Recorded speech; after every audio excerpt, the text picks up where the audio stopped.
Hi friends, எல்லாருக்கும் வணக்கம். Welcome to Sara channel. இதில் பார்த்தீங்க அப்படின்னா உங்களுடைய டவுட்ஸுக்கான கிளாரிட்டி தான். நிறைய பேருக்கு வர டவுட் பார்த்தீங்கன்னா, இந்த ஷோல்டர் ஃபால் முன்னாடி வருது, ஆம்ஹோல் வந்து குடி முன்னாடி இழுத்துட்டு வருது, இந்த மாதிரியான பிரச்சனை தான் நிறைய சொல்றீங்க. இதுக்கு நான் எப்படி ஷோல்டர் அளவு வைக்கணும், எப்படி இது பண்ணும் அப்படின்னு. ஷோல்டரை பொறுத்த வரைக்கும் நீங்க நல்லா ஓரளவுக்கு அகலமா கொடுத்துட்டீங்க அப்படின்னா ஃபர்ஸ்ட் ஸ்டெப்பு இதனுடைய ப்ராப்ளம் வந்து சால்வ் பண்ணலாம். அதாவது ஷோல்டர் வந்து தின்னா இருக்கும் போதுதான் நெக் வந்து ரொம்ப லூஸ் கொடுக்கும் கிராஸ் கட்டிங்க்கு. அப்ப அந்த மாதிரி இடத்துல நீங்க என்ன பண்ணும் அப்படின்னா ஷோல்டரை வந்து அகலமா கொடுத்துக்கோங்க. அகலமான எவ்வளோ அப்படின்னா மினிமமா பாத்தீங்கன்னா 2.5 இன்ச்சு, மேக்சிமம் பாத்தீங்கன்னா 3.25 இன்ச்சு ரெடி அளவு.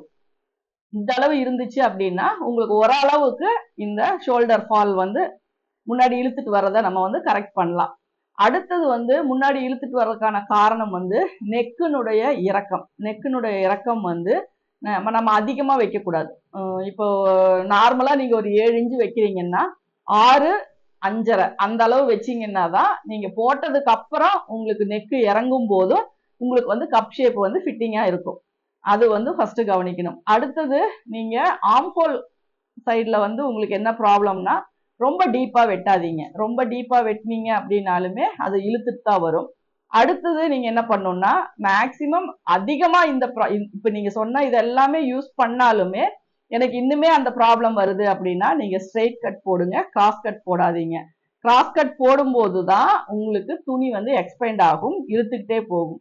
ஸ்ட்ரெயிட் கட் அப்படின்னா ஒரு குறிப்பிட்ட அளவுக்கு மேல உங்களுக்கு எக்ஸ்பெண்ட் ஆகாது, இழுத்துட்டு போகாது.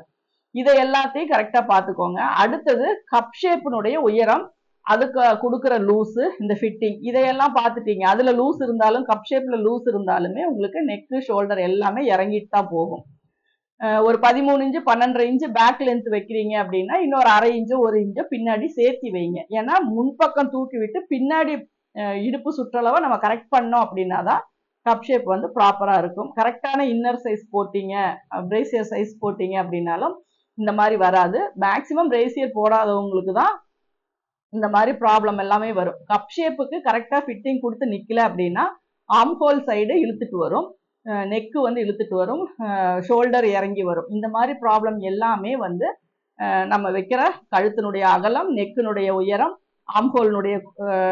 ஆம்ஹோல் டீப் வந்து ரொம்ப அதிகமா வைக்கிறது, கப் ஷேப் லூஸ் வர்றது, பட்டிக்கு வந்து திக்கா ஒரு மெட்டீரியல் கொடுக்கணும். இந்த மாதிரி எல்லாம் பண்ணும்போது தான் இதை எல்லாத்தையும் நீங்க கவனிச்சீங்க அப்படின்னா உங்களுக்கு இந்த ப்ராப்ளம் வந்து மேக்சிமம் வராது. அதே மாதிரி கழுத்தினுடைய அகலம் எவ்வளவு கொடுக்கறது, இந்த அளவுக்கு, இந்த பாடி சைஸுக்கு, இதுக்கு அப்படிங்கிறதெல்லாம் ஒண்ணுமே கிடையாது.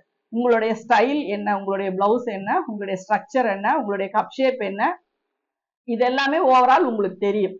அப்ப அதுக்கு உங்களுக்கு பிடிச்ச மாதிரி, இப்ப எனக்கு வந்து தின்னாதான் எனக்கு பிடிக்கும் அப்படின்னா நீங்க 1.5 இன்ச்சு 1.25 இன்ச்சு 2 இன்ச்சு அப்படி கொடுத்துக்கலாம். ஆனா பேசிக்கா நார்மலா எல்லாருக்குமே கொடுக்கறது 2.5 2.25. எந்த சைஸ் பிளவுஸா இருந்தாலும் எந்த ஒரு இதா இருந்தாலுமே நமக்கு ரெடி அளவு 2.5 2.25 வரணும். மற்றபடி உங்களுக்கு வேற எதையுமே நீங்க கவனிக்க தேவையில்லை. இல்ல உங்களுக்கு க்ளோஸ் நெக்கா தான் வேணும்னா நெக்கினுடைய அகலம் வந்து 2.5 2.25, அதுக்கு மேல வைக்காதீங்க. மீதி வர்றது எல்லாமே உங்களுக்கு ஷோல்டர் அளவா அது அமைஞ்சிரும்.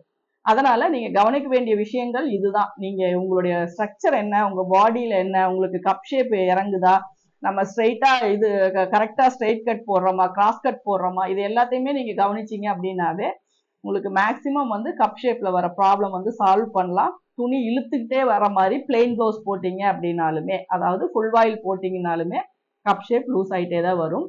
அதே மாதிரி நார்மல் பிளவுஸுக்கு ஈஸ் அலவன்ஸ் எவ்வளவு கொடுக்கறது, அதனால என்னென்ன சேஞ்சஸ் பண்ணணும்னு கேட்டிருக்கீங்க. நார்மல் பிளவுஸுக்கு 3 இன்ச்சு வந்து ஈஸ் அலவன்ஸ் கொடுத்தீங்கன்னா போதும். நீங்க பாடியில எடுத்திருக்க எல்லா அளவை விட ஒவ்வொரு இன்ச்சு கம்மி பண்ணிக்கோங்க.